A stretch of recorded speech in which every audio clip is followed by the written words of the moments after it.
تو اس رب سے کیوں نہ محبت کی جائے جو ہمارے اتنے بڑے بڑے گناہ، جس کو کرنے کے بعد ہم ہی نے اپنے گناہوں پر یہ ٹیگ لگایا کہ یہ معاف نہیں ہوگا، وہ بھی معاف کر دے گا۔ اللہ کے بندو، تمہارا رب تم سے نبھانے کے لیے اور کیا کرے؟ تمہیں یہ یقین دلانے کے لیے کہ وہ تم سے محبت کرتا ہے، اور کیا کرے؟ تمہیں یہ بھروسہ دلانے کے لیے کہ وہ تمہارے ساتھ کھڑا ہے، وہ تمہیں چھوڑ کے نہیں جائے گا، وہ تمہیں سمجھتا ہے۔ وہ کون سا معجزہ دکھائے تمہیں جس سے تمہیں یہ احساس ہو جائے کہ تمہارا کوئی رب ہے جس کی تم پر نظر ہے، اور تم اسے اپنا سمجھ لو، تم اسے سب کچھ مان لو، اور تم باقی کی زندگی اس کے لیے جینا سٹارٹ کر دو۔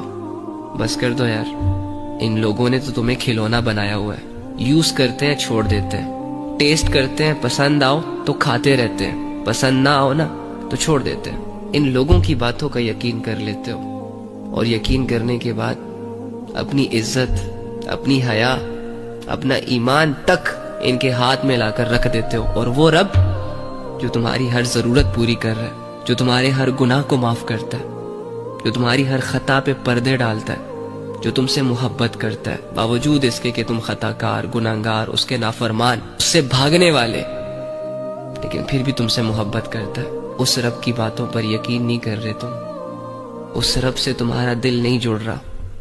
ہم کہتے ہیں ہمیں اللہ کی یاد نہیں آتی، ہم کہتے ہیں اللہ کی عبادت کرنا مشکل ہے۔ نا نا، کوئی مشکل نہیں ہے۔ جس دن لوگوں کے اصل چہرے ہمارے سامنے آئیں گے نا، اور جس دن یہ دنیا اپنی حقیقتوں کے ساتھ ہمارے سامنے آئے گی، اس دن صرف اللہ ہی یاد آئے گا، باقی کسی چیز کا دھیان نہیں رہے گا۔ پھر مسلح بھی بچ جائیں گے، وہ قرآن جسے ہم نے بہت اونچی جگہ پہ رکھا ہوا ہے وہ بھی ہاتھوں میں آ جائے گا، اور یہ ہاتھ جو اللہ کے سامنے آج اٹھ نہیں پا رہے یہ بھی اٹھ جائیں گے۔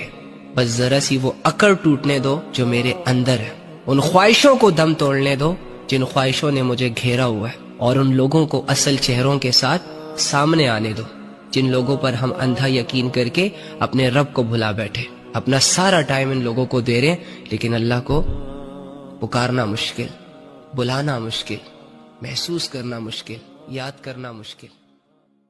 کسی کو بھی اس بات کا اندازہ نہیں ہے کہ تم کن حالات سے گزر رہے ہو، تمہارے اندر جو شور چل رہا ہے کسی کو سنائی نہیں دے رہا نا، لیکن تم سٹل ڈھونڈ رہے ہو کسی ایسے شخص کو، کسی ایسی پرسنالٹی کو جو تمہیں جانے، تمہیں سمجھے۔ مت ڈھونڈو، نہیں ملے گا کوئی بھی، کیونکہ جو سمجھتا ہے، جسے ہماری قدر ہے، جسے ہماری پرواہ ہے، اور جو ہمیں سمجھ رہا ہے، اس ذات کو تو ہم بھلا بیٹھے، تو پھر ان مٹی کے پتلوں سے کیا امیدیں لگانا؟ کوئی ہے جو تمہیں سمجھتا ہے، کوئی ہے جو اس شور کو جانتا ہے جو تمہارے اندر چل رہا ہے، کوئی ہے جو تمہیں بنا مطلب کے سننا چاہتا ہے، تمہیں ایک مقام تک پہنچانا چاہتا ہے۔ میں نے اور تم نے اس کی طرف دھیان نہیں دیا۔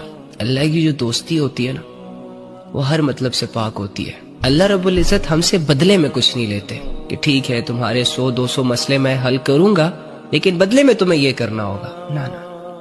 اور جہاں تک عبادت کی بات ہے تو وہ تو اس نے تمہارے بھلے کے لیے تم پر فرض